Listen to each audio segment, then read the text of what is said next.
Essa pode ser a última vez que você fala de política na internet. Já são mais de 190 páginas censuradas às vésperas da eleição. Talvez a eleição mais importante da nossa história. E quando é o poder que está em jogo, o custo pode ser a sua liberdade. A quem interessa que o brasileiro tenha a memória curta? De 89 para cá foram 7 eleições presidenciais. Chegou a hora de lembrar quais eram as promessas, as mentiras e as campanhas que nos trouxeram até aqui. Seja bem-vindo à mais nova série do Brasil Paralelo, o Teatro das Tesouras. Todos os episódios serão gratuitos. E para fazer isso, contamos com pessoas como você, que adquirem o nosso conteúdo exclusivo e garantem a continuidade da nossa missão. Preparamos um conteúdo exclusivo sobre os bastidores desse teatro. Reunimos especialistas para analisarmos os discursos, a ciência política e as técnicas de marketing que definiram as vitórias até aqui. E você também pode fazer parte da assinatura do Brasil Paralelo. Com um único pagamento, você pode ter acesso a todo o conteúdo exclusivo produzido até aqui e tudo que ainda vamos produzir nas próximas séries. Se queremos recuperar a nossa cultura e mudar o Brasil, precisamos de você como protagonista. Fique agora com a série O Teatro das Tesouras e até breve.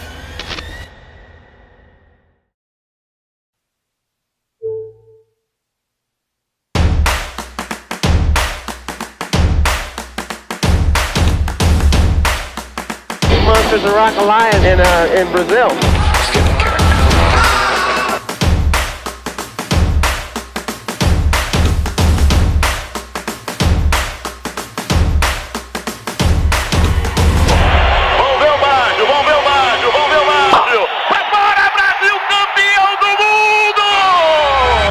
Em 1994, Lula achava que era sua vez de carregar a faixa de presidente. Mas ele não contava com o surgimento de um novo personagem na disputa. O governo conseguiu passar essa lei que disciplina a relação das dívidas dos estados. O que interessa é resolver o problema das pessoas. Legislação que levasse ao debate. Que trate dos grandes problemas dos pequenos. O Brasil estava preso em um ciclo inflacionário. O plano Collor havia fracassado e o vice que assumiu também não deu conta do recado. A consequência? Uma economia menos produtiva, com menos produtos disponíveis e com a mesma demanda de consumo. Peguei o último, né? O que eu posso fazer? Pelo menos um. A solução desses problemas estava em primeiro lugar como critério para definir o voto naquele ano.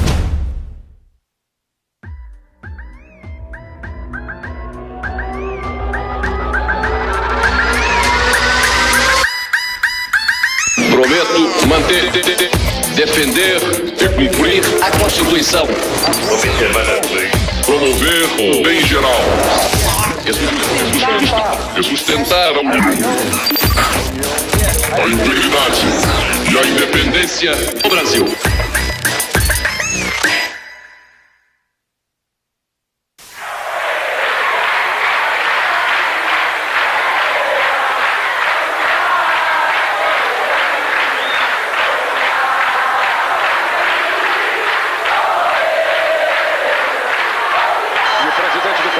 Aciona a campainha pedindo silêncio das galerias para que comece a parte efetiva da posse.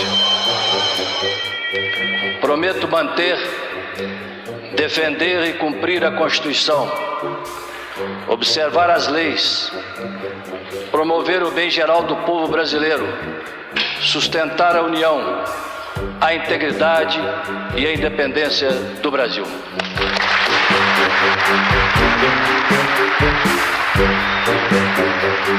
Depois da renúncia de Collor em 92, Itamar Franco assumiu a presidência.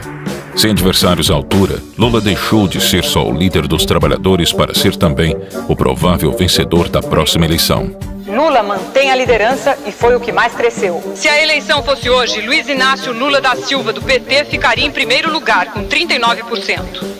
Na última pesquisa, ele tinha a preferência de 36% dos eleitores. As intenções de voto indicavam Lula como futuro presidente, e o PT já estava escolhendo os ministros. O Lula tem uma bancada no Congresso Nacional que não teve um nome envolvido na CPI do Collor, um nome na lista do jogo do bicho. Tem uma bancada que tem ética na política. A esperança em Lula era tão grande que em abril de 1993, o presidente do PSDB admitiu a intenção de formar uma aliança com o PT para concorrer em outubro.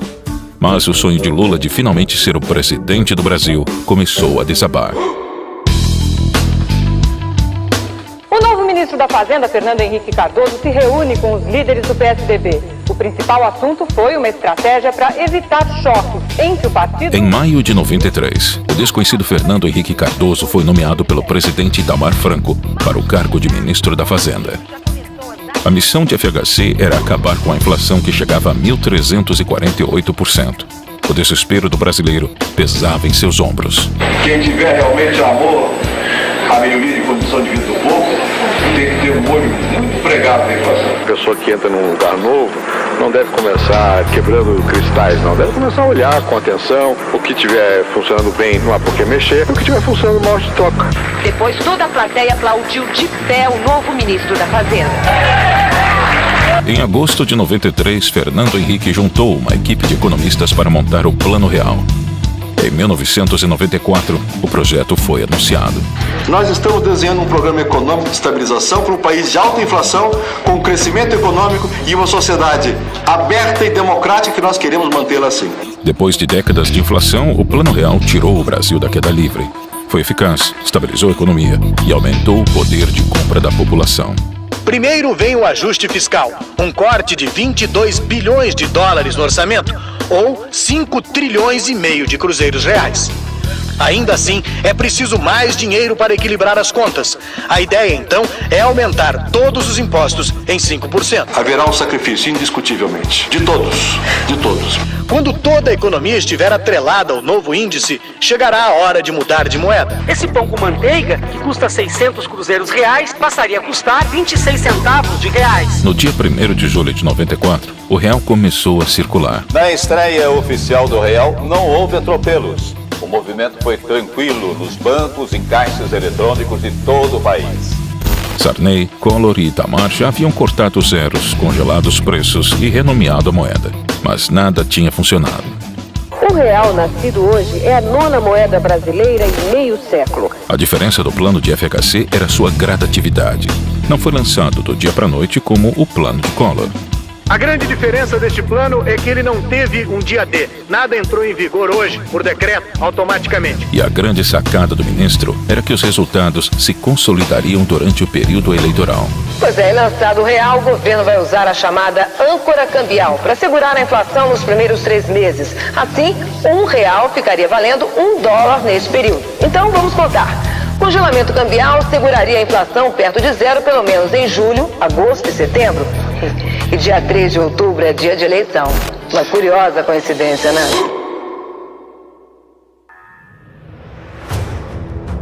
Eu quero ser um presidente que trate dos grandes problemas dos pequenos, mais humildes.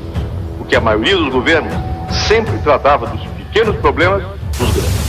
Agora, conhecido pelos brasileiros, Fernando Henrique se demitiu do cargo de ministro para ser candidato à presidência pelo PSDB, partido que 1 ano antes queria formar chapa com Lula. Eu vou ser presidente da República e de mãos dadas com o Tasso, nós vamos mudar o Brasil! Nós vamos mudar o Brasil! O sucesso do Plano Real tornou o FHC um forte concorrente na corrida eleitoral. Agora, Lula tinha um adversário e o Plano Real era a pauta dessa briga. Imediato, é preciso ver no longo prazo se a economia brasileira resiste. Esse plano foi feito com cuidado, com muita objeção do PT, do PDT que atrapalharam, mas nós vamos fazer. A continuidade da medida que acabou com a inflação dependia da vitória de FHC nas urnas. O PT, liderado por Lula, era uma ameaça ao plano. E esse Plano Real não se sustenta e põe a campanha porque o pessoal que está junto com o Fernando Henrique Cardoso não quer estabilidade nesse país, até porque foram eles que criaram todos os planos e foram eles que derrotaram todos os planos. A disputa ia começar.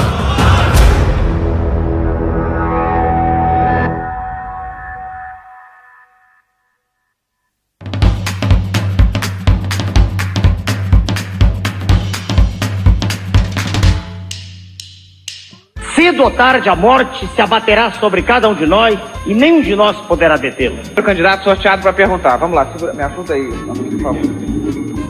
Se é fundamental para dirigir... Ok, tá feita a pergunta. Eu percebo que o nível de escolaridade do senhor é mínimo. É muita ignorância querer confundir capacidade política com curso superior. Não por ignorância, perdoe-me, senhor. O nosso satélite, a Lua, gira em torno da Terra e nenhum de nós pode fazer absolutamente nada para modificar sua trajetória. O seu tempo está correndo. Sim. Saiu você, Lula. Tá vendo? Você vê aqui. Erraram os que votaram no Collor e erramos nós que votamos no Lula. Sabe por quê? Pela inexperiência. CIEPs, CIACs. Agora ao contrário. A mim. Dê preferência ao Fernando Henrique. Então vamos lá? Vamos lá. Eu não tinha dúvida quanto à preferência, governador Brizola.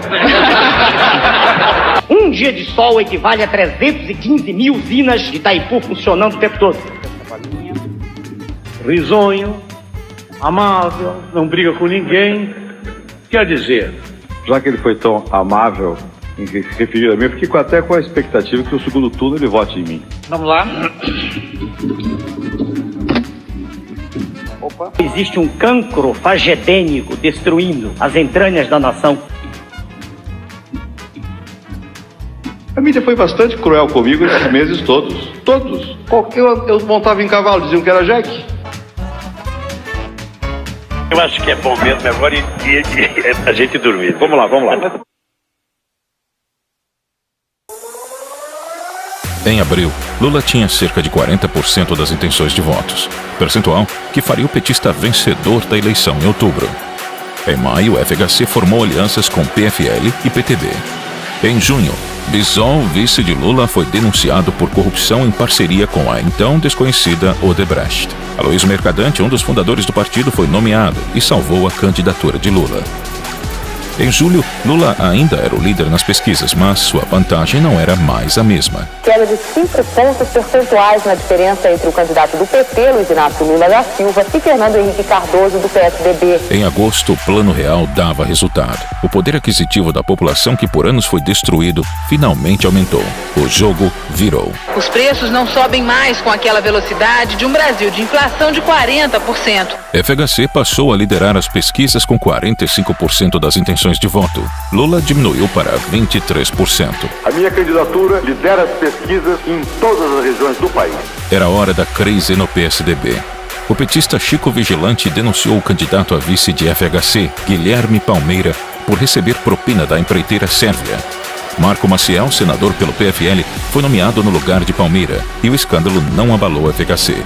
Com ampla vantagem nas pesquisas e a vitória de FHC quase certa, a última esperança de Lula surgiu em setembro. A saída do ministro Rubens Recupero surpreende o país. Fernando Henrique Cardoso fez questão de desvincular as declarações do ex-ministro Recupero com a candidatura dele. Na conversa, Recupero, um dos articuladores do Plano Real, disse que o plano foi usado como propaganda para beneficiar a candidatura de Fernando Henrique. Não tem nada a ver, isso é questão de governo. Ele não está em campanha comigo. A conversa foi captada por antenas parabólicas e amplamente divulgada pela mídia. E foi assim que uma pessoa em Brasília flagrou as declarações do ministro e gravou tudo. E o Brasil conheceu os bastidores do Recupero. Eu não tenho escrúpulos, é o que ele quiser. O que é bom a gente fatura, o que é bom.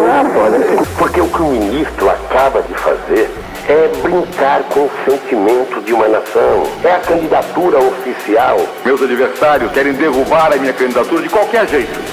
2 dias depois, Recupero renunciou ao cargo. Quem o substituiu foi Ciro Gomes, na época afiliado ao PSDB. A equipe está feliz com a designação do Ciro e o Brasil também. Para desespero do PT, mais uma vez a popularidade de FHC não sofreu abalos após a crise. O golpe final contra Lula aconteceu ainda em setembro. O Plano Real, criado por FHC, diminuiu a inflação para 1,95%. A inflação desse mês não vai passar de 2%. Eu desafio quem desminta isso. Quanto mais o Plano Real dava certo, mais FHC era desejado na presidência.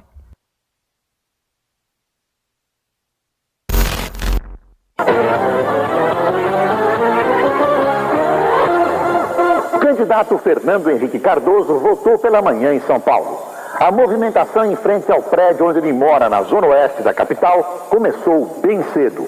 Eu não sei quem vai ganhar a eleição, isso certamente depende do que vamos ver. Dentro de 2 dias nós teremos uma certeza disso. Eu não quero avançar o sinal, mas eu acho que ganhe quem ganhar, nós temos um Brasil mais confiante em si. Às 11 da manhã aumentou o burburinho aqui em frente a um colégio da zona sul de São Paulo. O candidato Fernando Henrique estava a caminho para votar. Como todos os eleitores, preencheu as cédulas uma de cada vez. Se bananou com a mesa de votação, o candidato erra a urna. E quase teve um voto revelado por uma câmera indiscreta. Lula votou em São Bernardo do Campo, confiante de que vai para o segundo turno. 9 da manhã, começava o dia de Luiz Inácio Lula da Silva. E esse café seria o café da manhã de um derrotado? Sim, mostravam todas as pesquisas. Não, rebatia de pronto a militância petista. Lula foi votar, furou a fila e votou. E ficou emocionado.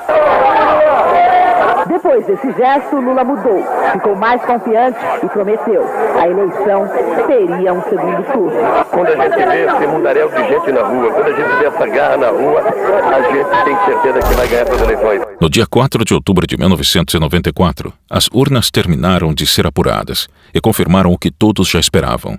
FHC derrotou Lula no primeiro turno com 54% dos votos, contra os 27% do candidato do PT.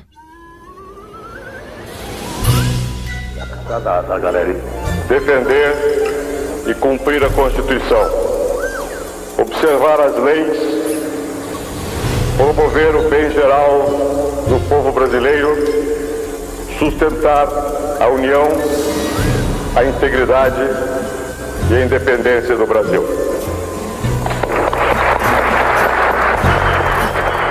No comando da nação, FHC deu continuidade ao Plano Real. Ele submeteu para aprovação do Congresso a desregulamentação de mercados, reforma administrativa e previdenciária, a privatização de estatais, da Telebrás e a da Vale do Rio Doce e a flexibilização das regras de contratação de trabalhadores. Em setembro de 1997, FHC conseguiu a aprovação da emenda constitucional que permitiria a própria reeleição em 98. O Congresso vai instalar a comissão especial que vai analisar a emenda da reeleição no próximo dia 15. Naquela época, o segundo mandato em sequência dos cargos executivos era proibido pela lei. Para um assunto polêmico, toda a cautela. O presidente da Câmara, deputado Luiz Eduardo Magalhães, teve um encontro reservado com o presidente Fernando Henrique no Palácio do Planalto.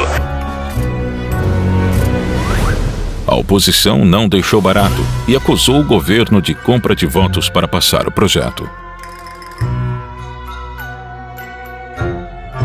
A eleição de 1994 foi uma batalha entre um comunista e um social-democrata. Foi a disputa entre duas variações da esquerda, PT e PSDB. FHC e Lula ocuparam os holofotes como atores principais, e os dois saíram vencedores. Na prática, era o início do socialismo fabiano no Brasil. Se a eleição de 89 foi um circo, a de 94 foi uma peça de teatro.